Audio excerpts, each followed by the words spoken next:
ప్రభుత్వ ఉద్యోగం కోసం ఎదురుచూస్తున్న వాళ్లకే రైల్వే శాఖ నుంచి ఒక super good news. Railway recruitment board ఒక కొత్త నోటిఫికేషన్ రిలీజ్ చేసింది. సో ఈ నోటిఫికేషన్లోని ప్రతి డీటెయిల్ని ఇప్పుడు మనం క్లియర్గా, సింపుల్గా తెలుసుకుందాం. పదండి, మొదలుపెట్టేద్దాం. ఈ నోటిఫికేషన్ ద్వారా రైల్వే శాఖ ఏకంగా 312 పోస్టులను భర్తీ చేయబోతోంది. ఇది చిన్న నంబరేం కాదు. పైగా ఇవన్నీ ఒకే రకం ఉద్యోగాలు కావు, రకరకాల విభాగాల్లో ఖాళీలున్నాయి. మన తెలుగు రాష్ట్రాల వాళ్లకు ఒక స్పెషల్ పాయింట్ ఏంటంటే, ఈ ఉద్యోగాలకి ఆంధ్రప్రదేశ్, తెలంగాణకు చెందిన అబ్బాయిలు, అమ్మాయిలు ఇద్దరూ అప్లై చేసుకోవచ్చు. అంతేకాదు, జాబ్ వస్తే సొంత రాష్ట్రంలోనే పోస్టింగ్ వచ్చే ఛాన్స్ కూడా ఉంది. ఇది నిజంగా ఒక పెద్ద ప్లస్ పాయింట్ కదా. సరే, ఇప్పుడు అసలు విషయానికొద్దాం. ఏ ఏ పోస్టులు ఖాళీగా ఉన్నాయి, వాటికి జీతభత్యాలు ఎలా ఉంటాయి, ఈ వివరాలను ఒకసారి క్షుణ్ణంగా చూద్దాం. ఎందుకంటే ఏ ఉద్యోగానికైనా జీతం చాలా ముఖ్యం కదా. ఇక్కడ చూడండి, మొత్తం 8 రకాల పోస్టులున్నాయి.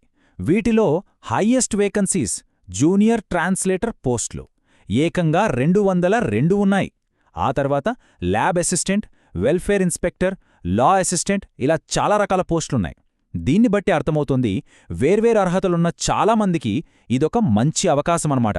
ఇక అందరూ ఆసక్తిగా ఎదురుచూసేది జీతం గురించి.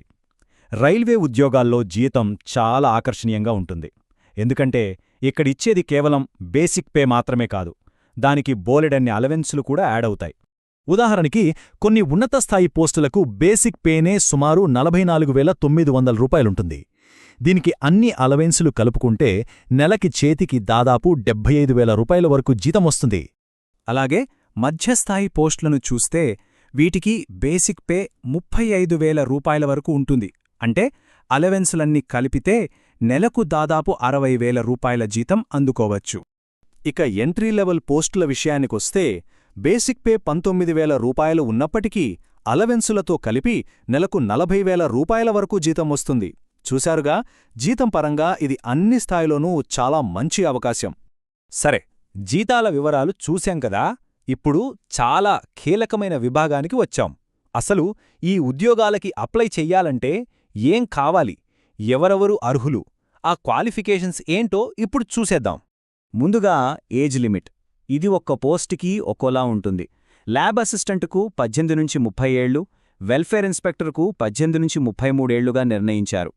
ఎప్పటిలాగే ప్రభుత్వ రూల్స్ ప్రకారం ఎస్సీ, ఎస్టీ అభ్యర్థులకు 5 ఏళ్లు, ఓబీసీ అభ్యర్థులకు 3 ఏళ్ల వయసు సడలింపు కూడా ఉంటుంది.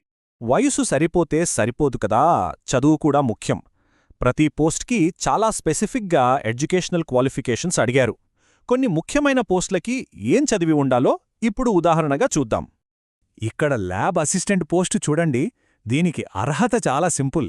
జస్ట్ ఇంటర్మీడియట్లో ఫిజిక్స్, కెమిస్ట్రీ సబ్జెక్టులతో పాసైతే చాలు. ఎలాంటి అనుభవం కూడా అడగట్లేదు. చాలామంది యువతకు ఇదొక గోల్డెన్ ఆపర్చునిటీ అని చెప్పొచ్చు. అయితే స్టాఫ్ అండ్ వెల్ఫేర్ ఇన్స్పెక్టర్ లాంటి కొన్ని పోస్టులకు మాత్రం స్పెషల్ క్వాలిఫికేషన్స్ అవసరం. ఏదైనా డిగ్రీతో పాటుగా లేబర్ లా లేదా పర్సనల్ మేనేజ్మెంట్లో డిప్లొమా లేదా డిగ్రీ చేసి ఉండాలి. కాబట్టి అప్లై చేసే ముందు మీ పోస్ట్కి కావాల్సిన సరైన అర్హతలున్నాయో లేదో నోటిఫికేషన్లో ఒకసారి ఖచ్చితంగా చెక్ చేసుకోవాలి. ఓకే, అర్హతలు కూడా చూసాం. ఇప్పుడు అందరికీ ఉండే మెయిన్ డౌట్, సెలక్షన్ ప్రాసెస్ ఎలా ఉంటుంది, ఉద్యోగం ఎలా ఇస్తారు, ఎన్ని పరీక్షలుంటాయి, ఆ వివరాల్లోకి వెళ్దాం. ఇక్కడే ఈ నోటిఫికేషన్లో ఒక పెద్ద హైలైట్ ఉంది. సాధారణంగా రైల్వే పరీక్షలంటే CBT 1, CBT 2, స్కిల్ టెస్ట్ అని ఒక పెద్ద ప్రాసెస్ ఉంటుంది.